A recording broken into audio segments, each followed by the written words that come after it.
Thanks for joining us today. My name is Michael Millen. This is Live with Miami's Community News. And our guest today is the president of ASA College, Jose Valencia.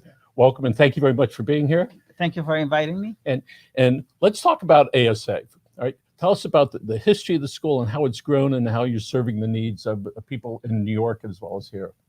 ASA started 37 years ago with 9 students.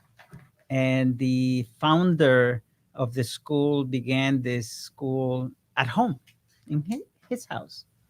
And then as time went on, he felt the need that he began getting more and more students. And so he rented small space. And then after a few years, a bigger space. And after, I would say up until about 15 years ago, the school grew up exponentially to about 5,500 students.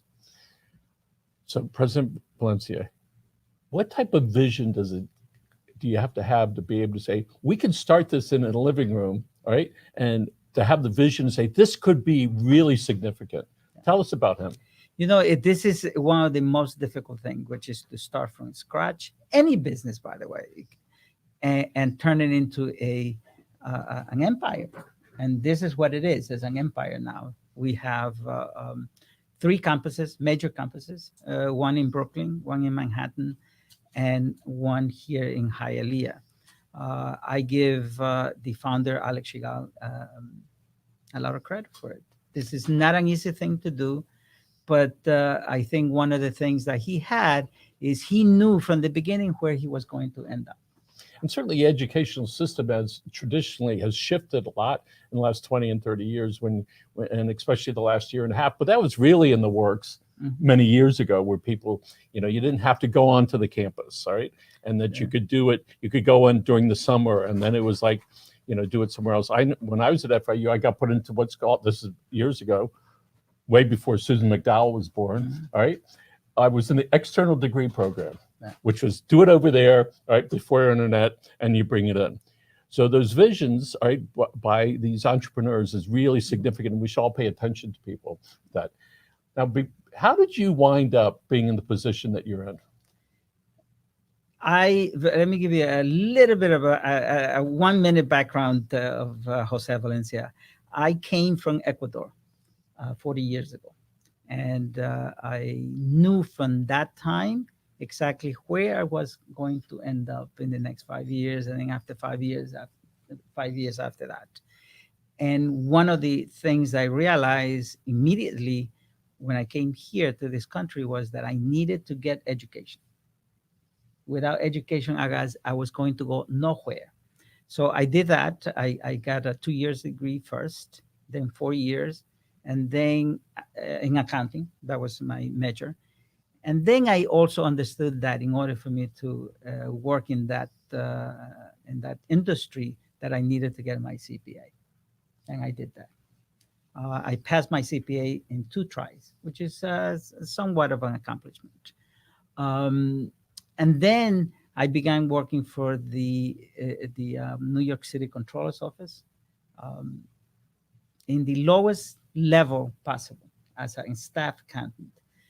10 years after I left the New York City Controller's Office as the bureau chief of auditing, having over 100 auditors under my wing. When did that vision, your vision, start for you?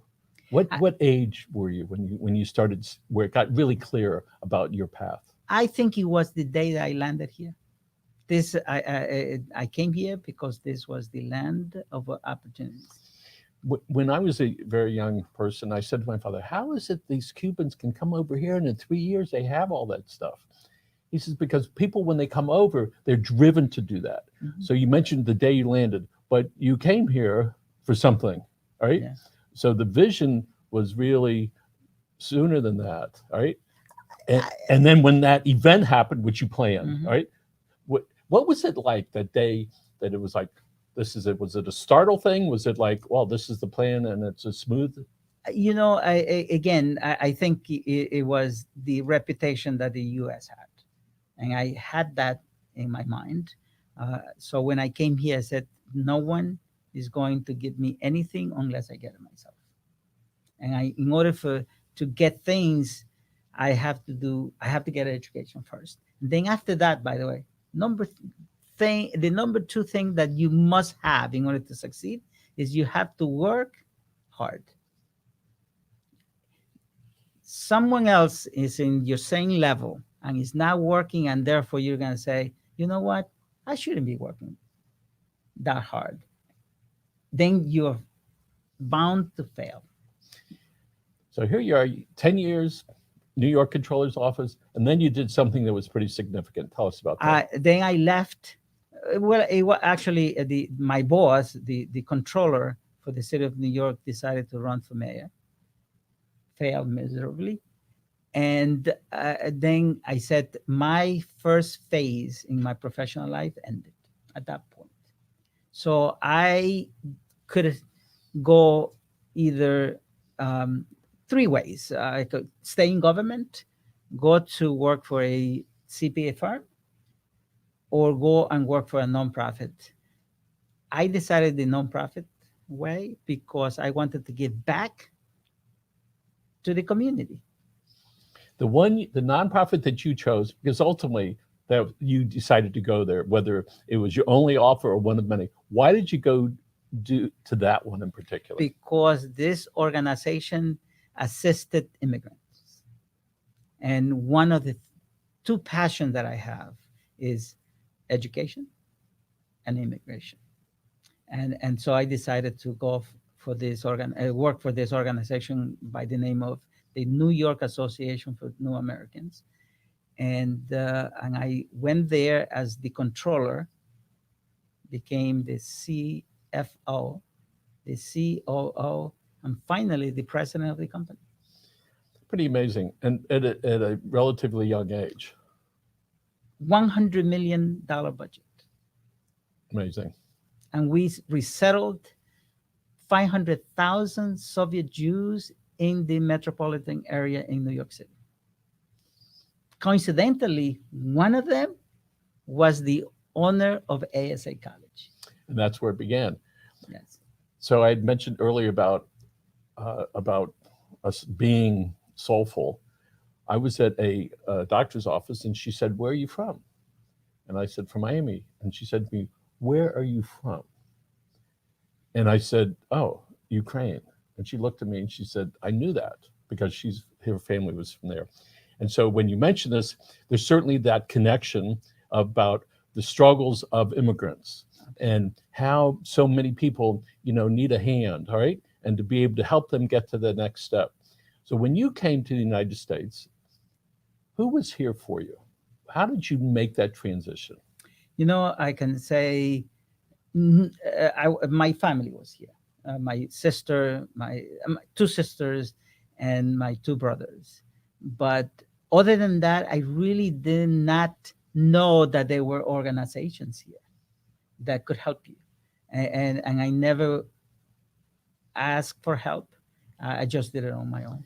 So here you are, you're working for this organization that's on $100 million budget, helping resettle immigrants, and you run into the president of ASA College. Absolutely. And one of the things that I spoke to Alex Shigal, that he needed to participate in this organization as a board member because he needed to give back to the community who helped him. You lassoed him. And he did. And he did. He became a board member. And that's how my relationship or my connections with ASA began. After 17 years at this organization, nonprofit organization, I decided that I needed to go back to my roots, which is the Hispanic community, and try to help the Hispanic community in any way I can. And sorry, and where was the nonprofit? Was that? It was in Manhattan, New York. So you said, I want to, all right, so you have to help Hispanics. So Hispanics, and therefore it took me about a year to find a suitable organization. And I found one in the Bronx because that's where the needs are in the Hispanic community. I was speaking with now past the Reverend, name was Reverend Green. He said to me, Michael, do you know who winds up with Habitat for Humanity homes? And I said, who's that? He says, people that fill out the forms. And if they don't fill out the forms, for sure they can't get them. It was that kind of awareness. Just about 30 years ago. I went, oh, so people need to have direction, somebody to be able to say, here, try this and this. And I think it is all of our responsibility to lend a hand when it's needed. But with you, it's something special, right? Because of the things that you chose to do with your life. Absolutely. And I went to the Bronx, and the Bronx is a whole different borough from New York City. I mean, there's 5 boroughs there, and the Bronx is the most difficult one. The need for social services is so great. Uh, People with drug addiction, homelessness, AIDS epidemic there. Um, I said, no, I got to go there. Where did that come? Where does that come from in you? How did you capture that need, desire? I think it's something that is deep inside me, and the way I behave professionally, I behave personally. I'm one of 11 brothers and sisters, and in my family, right in the middle. I'm the 6th kid, and my sister and I, the number 5 and number 6, we have become the chiefs of the family. We are the ones who resolve issues in the family, and we really do it not only with resources, our own resources, but also providing advice. So it's something that you have it or you don't. And I do that professionally. You know, I'm going to give you an example of someone at the New York Association that came in. This particular woman came for help. Her husband beat her up. She was involved in a very bad domestic violence. Had 4 or 5 kids. I put the entire resources of the agency. I called all of the chiefs of each of the departments. I said, I want this woman to be self-sufficient in 30 days. And we got them an order of protection. We got we selected the schools for the kids. We gave them the family money for food. We gave them furniture. We got them an apartment. The whole works. Pretty fulfilling work. Oh, absolutely. You know, since my work in InNina, that's the acronym for this organization, I have come to realize you cannot save everyone. You can save one at a time. You can save one person at a time. And I think that philosophy has come with me, has accompanied me all of my professional life, including here at ASA. So when you look at that, you say, okay, so you're the president of ASA College. So you have an opportunity to do it one at a time here, one here, and one here, and one here. And as you've explained, the education is not just important, it's vital. And it gives all of us a chance to be able to figure out things that are going on inside and how to do that. Let's talk a little bit about the school. Yeah. So I went to work to the Bronx. I figured that would be my last job, professional job, until I got a phone call from Alex, who said, when you came and asked me for my help to become a board member, what did I say? Yes. Okay. I'm asking you now to come to ASA. I need you. They were undergoing a middle states process, and they needed someone with a financial background. how long is it from the time you called him, that you met him, and then you called him and said, I need you on the board, until you received that call? That was about, I would say 5, 6 years. He was waiting all those years, waiting for you. And your answer then was what? It was, let me think about it. And after 10 minutes, I called him back. and I say yes. And the reason why I said yes is because ASA, at that time, we only had 2 campuses in Brooklyn and Manhattan. We had 40% Hispanics. the student body was 40% Hispanics and 42% African American. And I said, this is how I'm going to make a mark in the next few years. And I came to ASA that way. So one of the things we recognize in our lives, we have the defaults that happen all the time, and you see it in the people that you socialize with. And so often that we realize that we have to remind ourselves, this is the default, but that's not where you want to be. You want to be outside of this. Mm-hmm. And about the time I was meeting the young lady that's sitting across from us, I wound up at a breakfast one that we were holding, and there were about 40 people there. And then the now mayor, Danielle Levine Cava, came over to me. She said to me, Michael, there's about 40 people here, and there's only 3 women. And I said, I know that, and I'm sorry, and I'm going to fix it. And so we each have to go out of our way. And when the next time she showed up at one of our meetings, Wilbur Bell, African American, stood up and he said, this is like the armed services. There's somebody from everywhere. Mm-hmm. We understand the difference that can make when we become inclusive, Right. and to help the people that need it the most, so that you can train a whole new generation. So here you are, you're the president now of ASA. You've been there for how many years now? 13 years. Wow. So tell us about the school. I have to tell you, of course, my opinion is biased, but this is happening to be a very, very good school. In fact, we underwent a strategic planning process about a couple of years ago. And one of the things that I decided is to come up with a slogan for the school that described what it is. And I came up with one. And he said, ASA is the college of choice for New Yorkers and Floridians. Nice. Now, for people that are saying, what does ASA stand for? It's sort of evolved over the years, but tell us. ASA actually stands for ASA. That's the name. Okay. It actually did come from a name, but I would prefer to say ASA is ASA College. Okay. This stands for excellence. It stands for respect for our students. When we see one prospective student walking into a door, we don't see, oh, here comes somebody who is going to be paying. No, here comes somebody who is going to be graduating from ASA.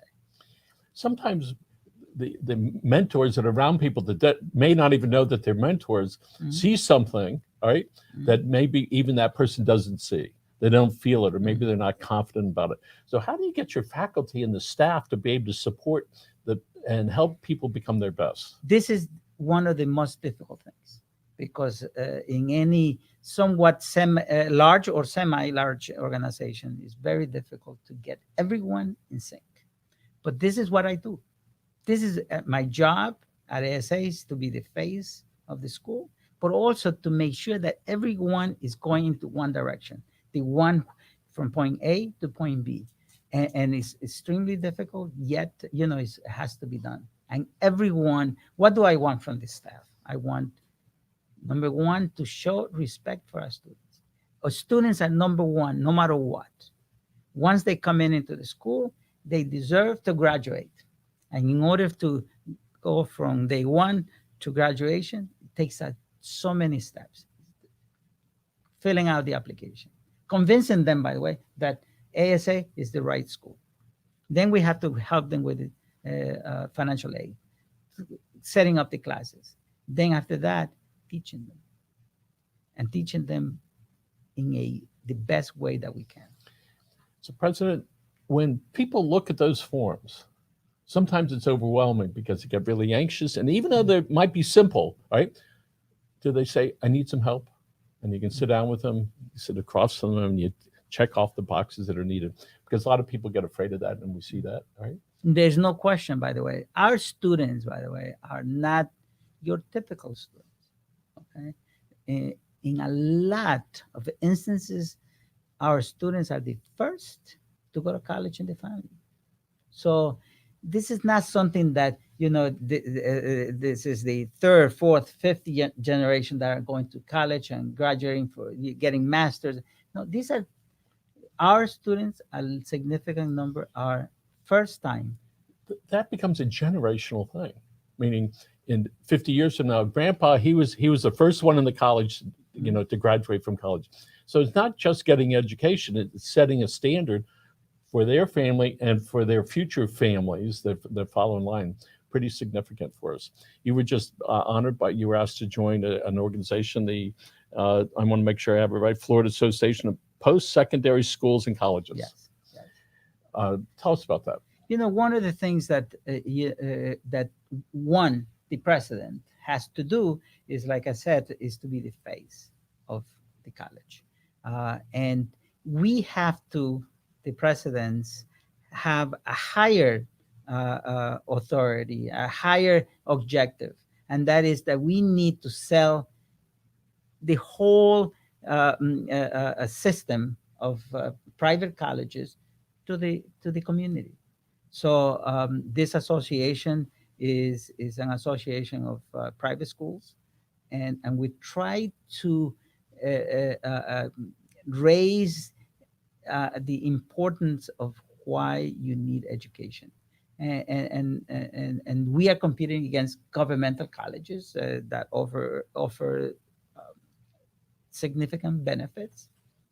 We offer good education, and if you compare graduation rates, default rates, any other criteria that the government imposes on private colleges against government-funded colleges, we come out better. Because people try hard. Now, how many years has the association been helping people? This association has been, I believe it was founded about maybe 5-6 years ago, and it's important to do this. So, and they deal with legislative issues. Absolutely. And trying to bring awareness to the people that create the laws and that can support the laws.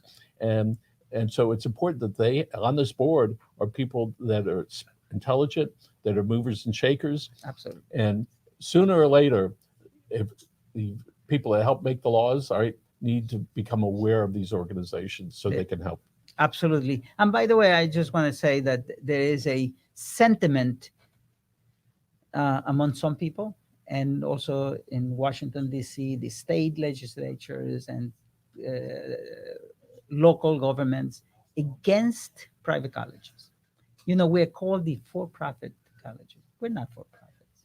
In fact, we make less profits than some of the nonprofits. It certainly is a misnomer. No question. When we hear nonprofits make money, they hire people, they have people in the community, they provide a service, right? And so I get it, all right, in the sense that everybody's providing a service.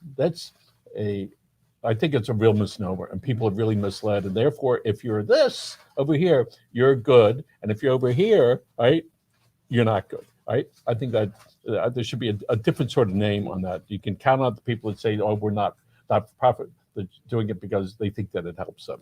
We call some people in the industry, in the private school industry, we call our industry to be the tax-paying industry. Very well done. So here we are with your school here. Now I understand that you started being involved with sports. How long have you been involved with that? We actually got involved in sports since 2008. So why would a young woman that lives in Miami, all right, say, I'm going to go over to ASA? Tell us some of the reasons why they should choose that. One is our sports program is an excellent program. Which programs do you have? We have football, soccer, baseball, and we're going to have volleyball in the fall. And by the way, we used to have tennis, and we were national champions for many years. And so the University of Miami, by the way, they have a great tennis team over there, right? Yes. And it's like every once in a while I hear it, I would sort of like giggle to myself because I'm thinking about, football and things like that. They also, by the way, have a big riding academies, all right, where they for horses. And I have to live out where there are a lot of horses, so I'm sort of connected to that. So a young man here in Miami, they could go to asa.com, right? They can find out about that. So tell us about the where they play ball. Where does that take place? We actually play football, soccer. Soccer we play in state.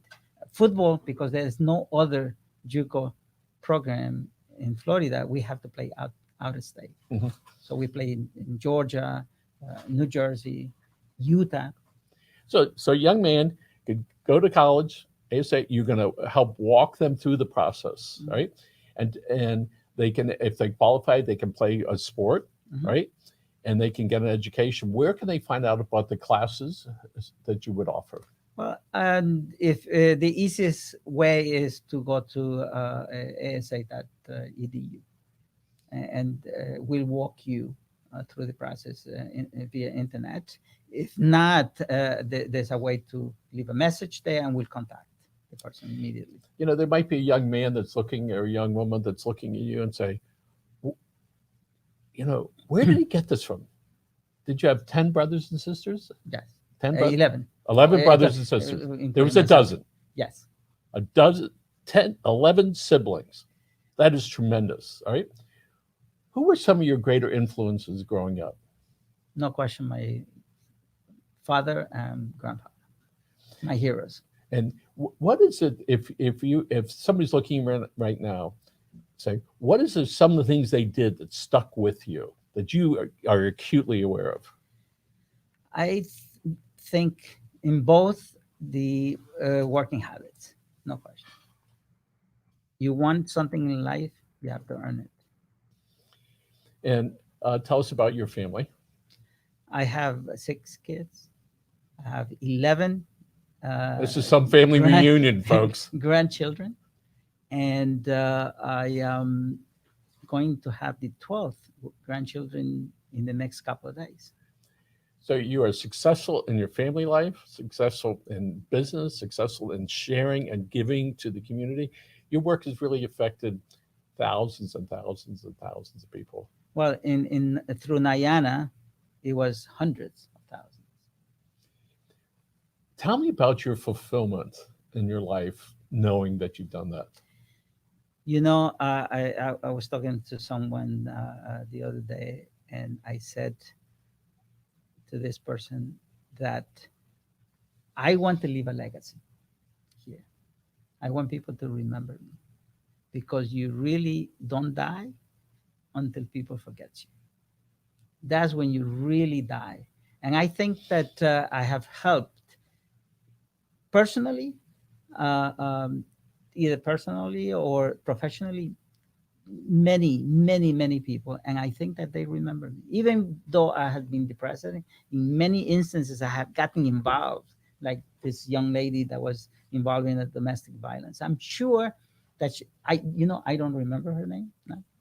She will remember my name. And she will remember the good things that you did Yeah. for her. And when that happens, again, as we pointed out earlier, it's not just that one person. It's their whole family unit. It's all of their friends and associates say, you know, that guy over there, what was it? Oh, yeah. Here's what they were able to do. So what is the next project that you're working on? And before we answer that, I just want to tell you also that at ASA, I think I spent probably 30% of my time talking to students. It's not that I talk to them, they come to me. And some of my staff said, you know, you should not be talking to them that much, because in essence, they're trying to bypass the procedures. But they call me, they email me, and they know that I answer right away. One of the great things about doing things like that is that they never forget that, right? Absolutely. They go, I was talking to so-and-so today. What about this? What about that? And we see politicians when they do that, all right, where you want to be able to say, I got connected to her, I saw so-and-so. All that matters a lot. You really lift people up when you do that. And that's the key word that you just mentioned, lift. That's what ASA in particular does. We lift people to the next level. And we do it every day, one person at a time. Well, it has been our pleasure. talking with you today. And I would like you to spend the next minute talking directly into the camera, directly into the soul of some people that are watching you now about their future and things that they might want to do. Which camera, Tommy? Right over there. Well, what I would like to do is all to the young men who are planning their future. Like I did, you need to start with education, and you need to pick. I would prefer that you pick ASA, of course, but pick a school and go to school, study, and study hard, and graduate. Important, because in your next step, in your next level up, you are going to require education. Education is the key that opens doors, and you need to do that. Of course, come to ASA, and we'll tell you all of the programs, wonderful programs that we have, and hopefully you will be enrolled in our school. Thank you very much. And our guest today is the ASA College President, Jose Valencia. And I appreciate the fine work and the lives that you are changing. And want to thank Tommy, who's producing the show, and our studio audience back there. Get back to the gym already. All right, folks, thank you very much for your time. Appreciate it. Have a great afternoon.